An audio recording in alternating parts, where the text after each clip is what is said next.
Oh god. Oh, 12%. Oh my god. Okay. Oh Jesus. Alright, well, I wasn't doing well with paying attention to battery life anyway, so I guess I'll make this quick. 12%. So actually, I saw I actually saw a screening of this back in like mid-September or something. I got a chance to go to a screening. Really cool. It was like a really small thing. Um, it was one of those like little private theater things in the basement of a hotel kind of shit. It was very cute because there's like queer stuff related, so that's how I kind of was able to like jump right into going. Um, and got like fancy bottle of water. I mean, it's not fancy, it's like the Voss water, but that's fancy for me because, I drink out of a hose. And so, anyway, there was like a candy bar, and you could just like scoop candy out, and after the screening, there's like people walking around with like little plates of food and drinks, and like I've never done that before as like a just like a weird normal art person, so I was just like, ooh, I feel fancy. A tiny little cheesecake. Yum, yum, yum, anyway, so I hadn't rewatched it since, but it's not hard to remember what happened in this movie. So Wendell Wild, those are the Key and Peele characters in the movie, and it was so funny because I took Masami with me to this screening. I keep wanting to say premiere to this screening, and when they showed up, she leaned over and she's like, "Is that Key and Peele?" I was like, yeah, dude, just look at them. They look exactly like them, which I love. They got to be all silly with their voice acting and all that shit. And this movie it's very cute. It's very family friendly, but it also like hits like a certain part of like, what the fuck, like. I was not expecting like school to prison pipeline to happen. It was like like I was like, we're doing this. Okay, I mean, not surprised because it's done by Jordan Peele and he tends to have a message with everything. But you would you would just think you would like dial that back a little, but he was just like, no. Anyway, so it's about this young girl. I forgot her name, but again, because anyway, so it's about this young girl. She's got a really awesome like punk look to her. She has to go to like this kind of like like girls' charm school kind of shit, and so she like, it's kind of like in Prince of Bel-Air, like Fresh Prince of Bel-Air, where like Will Smith's character would wear the preppy jacket backwards. Like she wore it, but then she wore like, her, plaid skirt, her fishnets, her big old chunky goth boots, her hair up, makeup, piercing spikes, and I'm just like, yep, I love that child, and she's very rebellious, but like not in like an asshole way, and it was reasonable why she was rebellious because like pretty much it's the like jumping from home to home and like no one actually caring about her shit, so like she had to like be herself and do her own thing, which is totally reasonable. And it's an all-girls school, and it was funny because I remember being like, that's a boy in the class, I think the name was like Raul or something. And then it was like, there was like the mean girls, literally like a group of three girls, and one of them like, dead named that character and said like Rachel or something. And like when that happened, Masami and I just turned to each other and just went, oh, like we just had like a moment. And that's also something where like in that movie, like they have, obviously there's a lot of representation because the lead is a black female.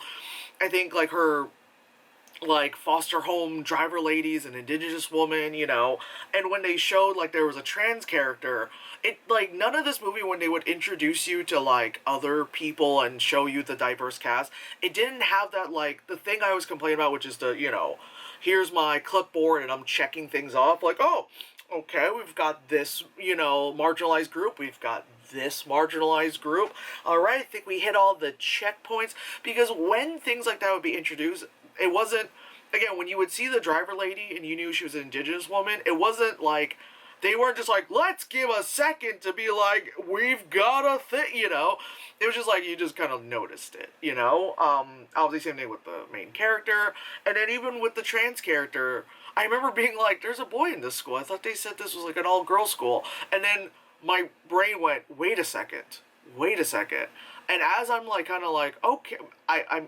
haven't I think this is where they're going, but I didn't want to like immediately go, ooh, that's where they're going.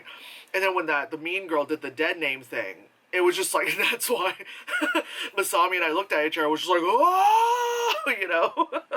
And even then, the mean girl in the movie was redeemable. That's another thing, because a lot of times in these movies, the mean characters are not redeemable. Like even because it's usually when they write a mean character and they try to make them redeemable, it's like the worst thing. It's like, well, yeah, she's like really rich, but she couldn't get everything in life. And like, it's like, wow, like, so sad. You know, it's like one of those people where like, I never had everything in life. Like, I got a pink Lamborghini when I said I wanted fire engine red, you know? And it was like, you just like hear that and you're like, what? Like, I wasn't allowed to, like, have friends until, like, I went to college, you know? I was like, what are you talking about? Oh, it's just, like, my childhood was just, like, you know, like, it's, you know, that kind of stuff. Anyway, she was still redeemable because, like, her parents were, like, the bigwig corporation people, the corporations, the corporation-y. And, like, you could see, like, the neglect from the parents. So, like, the reason why she's a controlling little bitch is because her parents were, like, neglectful towards her. And, like, you actually felt bad for her. It wasn't like other things where, you know, again, when they usually write a mean girl character like that and they try to make them redeemable, you're like, still not good enough. Still not good, you know. But here, you're like, God damn, I feel kind of bad for her, you know. But yes, like I said, obviously I enjoyed this movie. I wanted to talk about it for a while, but like couldn't, you know. Allergies. It's somehow for some reason 76 degrees in November. Yeah, so yeah, they mentioned the school to prison pipeline thing because literally they were gonna like turn the charm school thing that the girl's part of into like you know, not a good school, but just kind of like a juvenile detention center. And literally, school to prison pipeline. The school's at the top of the hill, and they were gonna build a prison at the bottom of the hill. Like they dead ass showed that they like put a school bus on the thing. And they're like, well, once they're done with there, we'll ship them off to here. And I'm sitting there like, oh my god. Because again, this is a family movie. This is rated PG-13, and my camera's about to die any second. You know, and it's so good, this movie, and I don't have much time to talk about it. The animation is fucking amazing, you know? The voice acting was great. I didn't realize it was Angela Bassett until the credits hit, and all of us in the audience were even like, you know, we're like, mother, you know, because for her age, she is looking amazing, you know?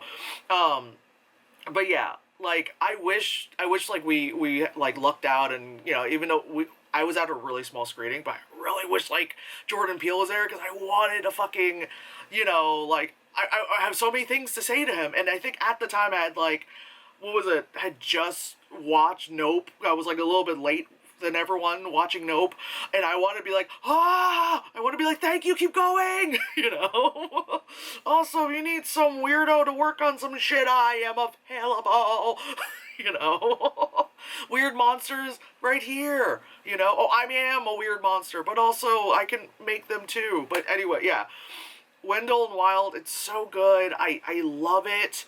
It's so refreshing to see stop motion again. Not just, you know, it's good to see stop motion. It's good to see like fun voice acting.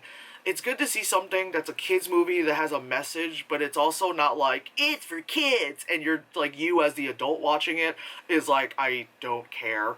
And you know, it's not literally like shapes, colors, jingling keys kind of stuff.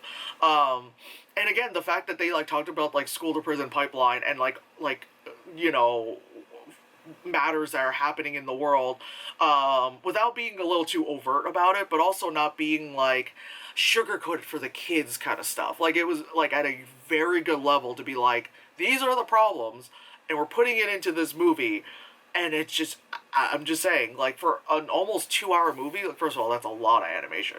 Second of all, again, I love it. And like, I don't know when the camera's gonna cut out because it's just telling me low battery and I'm still talking. But anyway, yeah, so it's good. Like, it's got the great spooky feel that you know, you like the little like, you know, horror stuff. Like again, the sound, oh my god, the soundtrack's great. They use all like like lady, punk bands. Like, I was listening to them, like, I know this. I know these ladies, Soundtrack is great. The look is great. God damn it, Jordan Peele, I love Jordan Peele. I just also bought a copy of Nope. So, yeah.